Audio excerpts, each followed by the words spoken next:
हमारे नबी हजरत मोहम्मद सल्लल्लाहु अलैहि वसल्लम एक ऐसी हस्ती गुजरे है जिन्होंने कभी अपने दुश्मन को भी नुकसान नहीं पहुंचाया, लेकिन आपके दुश्मनों ने आप पर कई बार जुल्म किया और आपको नुकसान पहुंचाने की कोशिश की। एक बार ऐसे ही आपके एक दुश्मन ने आपको जहर दे दिया था। आखिर से वाकया कब पेश आया था और आप पर उस जहर का क्या असर हुआ था, ये सब हम आपको इसी वीडियो में बताएंगे। इसीलिए इस वीडियो को आखिर तक जरूर देखें और इसे जरा भी मिस न करें। ये बात उस वक्त की है जब मुसलमानों ने खैबर को फतह किया था। जंग खत्म होने के बाद नबी सल्लल्लाहु अलैहि वसल्लम ने कुछ दिन और खैबर में गुजारने का इरादा किया। खैबर को फतह करने के बाद हमारे नबी ने वहां रहने वाले सभी यहूदियों के साथ काफी अच्छा व्यवहार किया और सभी के साथ काफी नरमी से पेश आए। खैबर को मुसलमानों ने फतह कर लिया था, इसके बावजूद वहां के यहूदी बेहद अमन और सुकून के साथ वहां रह रहे थे। इन्हीं यहूदियों में एक औरत थी जिसका नाम ज़ैनब बिन हारिस बताया जाता है। उसने एक दिन हमारे नबी की दावत की और आपने उस औरत की दावत को कबूल कर लिया। उस औरत ने आपसे पूछकर आपके पसंदीदा खाने बनाए। आप अपने कुछ साथियों के साथ उसके घर खाने के लिए पहुंचे। वो यहूदी औरत अंदर ही अंदर मुसलमानों से नफरत किया करती थी और दूसरे यहूदियों के साथ भी मिली हुई थी जो मुसलमानों के दुश्मन थे।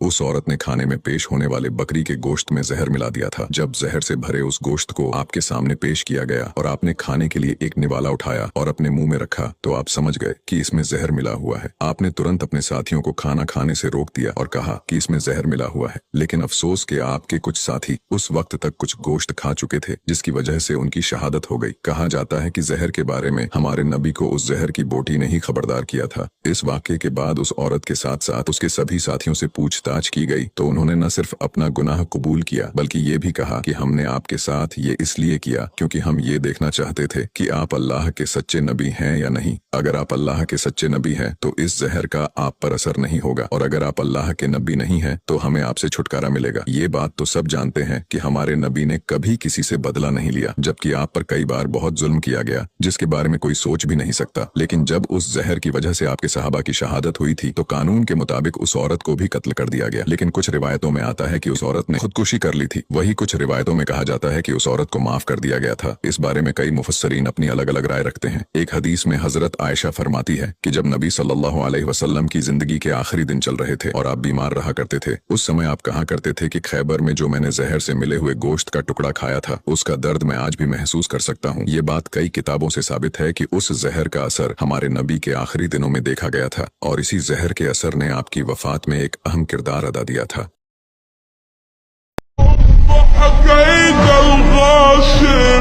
وأجاهد